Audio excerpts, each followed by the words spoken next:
রসুল যখন ঘরে ঢুকছেন, ফুফুর ঘরে না কার ঘরে ঢুকছেন, যখন গোশত দেখছেন উপরে, ঠিক না? বলছে এই গোশত এত সুন্দর গ্রান পাকাইছে, তো খুব মজা করে মনে হয়। গ্রানই কইতেছে, ইয়া রাসূলুল্লাহ সাদাকা, কয় লাকি সাদাকাতুন ওয়ালানা হাদিয়াতুন, তোর লাইগা সাদকা, আমার জন্য হাদিয়া। খাওয়া না, তুই খাওয়াইলে হাদিয়া হয়ে যাবে, তাইলে প্রত্যেকের রিজিক হালাল হইত। আমার সমাজকে যদি বুঝাইতে পারতাম,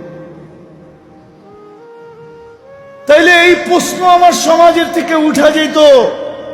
আমরা ফতুয়া তো দেই, মাসলা তো বলি, পদ্ধতি বলি না।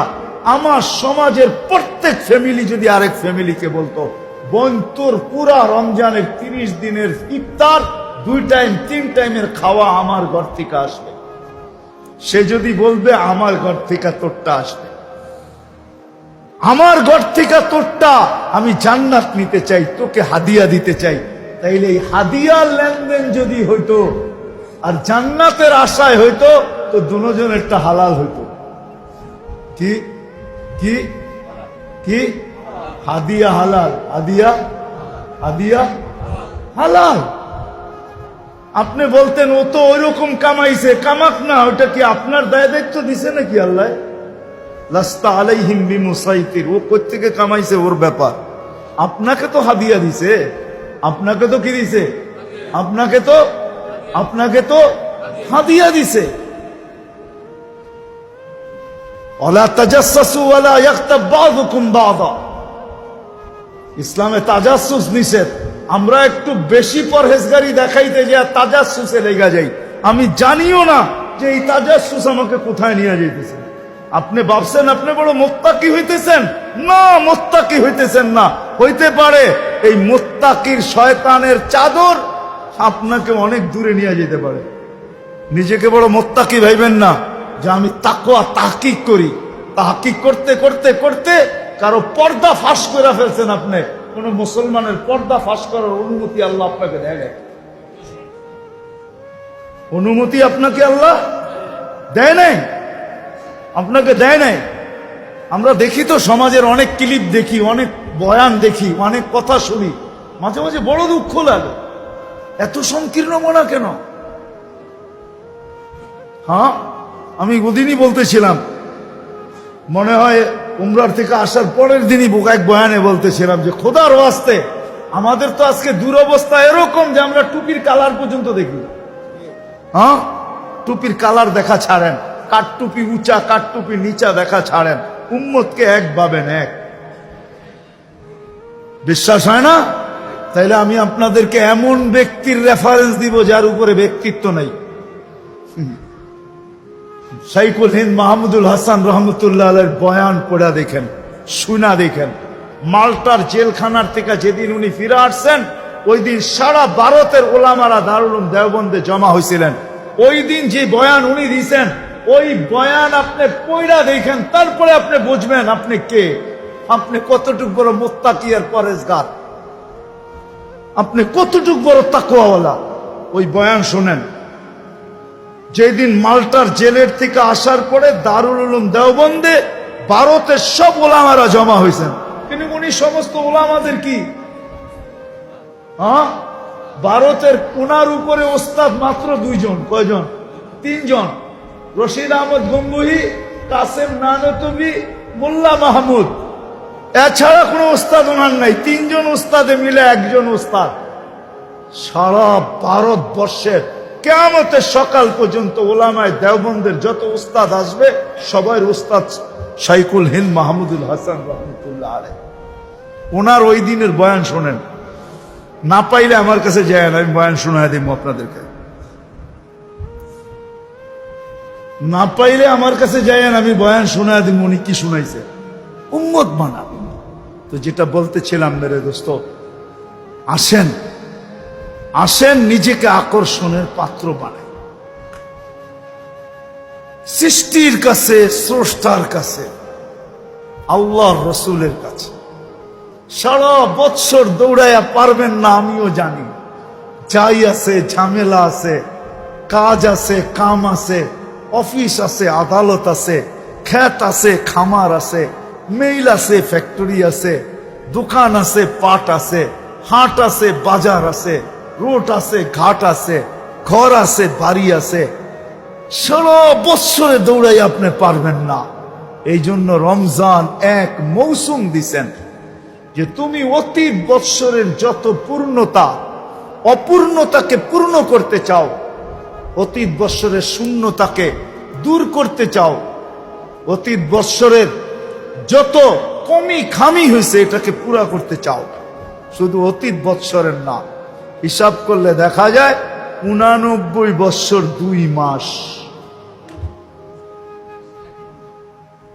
এক রমজান পুরা করা যায় 89 বৎসর 2 মাস। আরেকটাই গেলে আর আপনারা বুঝবেন না, ওইটা তাসালসুল লাজেম হয়ে যাবে। আর হুজুররা ফতোয়া দিবে তাসালসুল জায়েজ নেই। কেননা 89 বৎসরের ভিতরে তো আবার 89 বৎসর আছে, ঠিক না? কি 89 বৎসরে আবার রমজান আছে না একটা করে? তো এটা হিসাব করলে কোন জায়গায় ঠেকবে যায়, ঠিক না? কি করেন, কোন জায়গায় ঠেকবে, ঠিক না? কোন জায়গায় ঠেকবে? এই জন্যই তো কিতাবে এক জায়গায় পাওয়া যায় যে এই উম্মতকেই কাউকে কাউকে আল্লাহ বলবে যে যা দিলাম খুশি কিনা। কেননা জানে তাসালসুল টানতে গেলে ও আবার বইলা বসে কিনা যে আমাকে তো এতটি দিতে হবে। এই জন্য আল্লাহ একজনকে বলবে জান্নাতে যাওয়ার পরে যে কি চাস, তো বলবে আল্লাহ দুনিয়াটা যেদিন বানাইছেন আর যেদিন ধ্বংস করছেন, আর মানুষ তার বিবেক বুদ্ধি বিদ্যা মেধা শ্রম সবকিছু ব্যয় করে দুনিয়াটা যতটুকু উন্নত করছিল, হাইলাইট করছিল, আবাদ করছিল, এই পুরাটা আমি চাই। পুরাটা পুরাটা পুরাটা আমি চাই। কেন মনের ভিতরে তো ক্ষোভ আপনারও আছে, ঠিক না? নাই বলা দিব দু একটা। মাঝে মাঝে কিছু বাংলো সাংলো দেখলে মনের ভিতরে আশা জাগে না, আল্লাহ ওরে এরম বাংলো দিল আমারে দিল না, ঠিক না? কি মনের ভিতরে আসে না? না আসে? কিছু বাড়ি কথা তো মনেই আসে, ঠিক না? আপনিও তো ভাবেন যদি হোয়াইট হাউসে এক রাত্রে থাকতে পারতাম, ঠিক না? কি বলেন? কিছু প্লেস আছে না দুনিয়ায় দেখলে মনে হয় যে যদি এক রাত্র ঘুমাইতে পারতাম, ঠিক না? কি বলেন? হ্যাঁ, আশা আকাঙ্ক্ষা তো আছে। তো ও চাবে, তা আল্লাহ হাসবে আর বলবে মা সালতানি লাকা হাক্কুন, বেউকুব কি চাইলি, যেটা পাও না ওটাও তো চাস না, এটা কি চাইলি? তা আল্লাহ বলবে যা, এটা তো তোকে দিলামই, আরো নতুন 10 গুণ দিলাম। কি কি?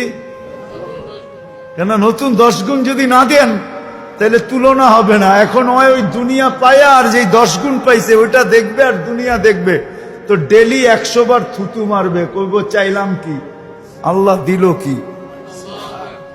চাইলাম কি? মার পেটেও তো খাইছি আমরা, না খাই না? হ্যাঁ, কি খাইছি না? কিন্তু ওই খাওয়ানটা যদি এখন 10 লাখ টাকার 10টা বান্ডেল আর ওই খাওয়ানটা একটা প্লেটে আপনাকে দেই, খাবেন? হ্যাঁ, মনে হয় না মানসিকতা ঠিক থাকলে খাবে। কেউ খাইতেও পারে, রুচি নষ্ট হয়ে গেলে কি যা হয় আর কি, খাইতেও তো পারে, ঠিক না? হ্যাঁ, যখন ঘুষ খাইতে পারে তো এটাও খাইতে পারে, ঠিক না? যখন সুদ খাইতে পারে তো এটাও খাইতে পারে, ঠিক না? কি বলেন? হ্যাঁ, কি বলেন? অনেকেই তো খায়, তো ওগুলা খাইতে পারলে এটাও খাইতে পারে। কিন্তু আসলে রুচি যার ঠিক আছে ও বলবে রাখ তোর টাকা। মানুষ হইয়া এটা জিব্বা লাগায় কি করে? মার পেটেও তো খাইতেছিলে, ঠিক না? তো সত্য এটাই, জান্নাতে যাওয়ার পরে মেরে দোস্ত দুনিয়ার দিকে দেখবে আর থুতু মারবে। এক বড় মৌসুম দিছে না, এক ঘুট পানি দিয়া জান্নাত নেওয়া যায়, নিজেকে জাহান্নাম থেকে মুক্ত করা যায়, নিজের গুনাহকে মাফ করানো যায় এক ঘুট পানি দিয়া। যদি আমার জাতি বসতো তাহলে আমার মনে হয় প্রত্যেক ব্যক্তি ওর ইফতার করতো তো পরে সবাই নিজের বাড়ির সামনে দাঁড়ায় থাকতো। কিসের জন্য? যে দেখি আজান লগ্নে কাউকে পাই কিনা, ওকে এক ঘুট পানি দিয়া, একটা খেজুর দিয়া, একটা কি বলে এটাকে, বেগুনি দিয়া, একটা আলুর চপ দিয়া একটা পেঁয়াজু দিয়া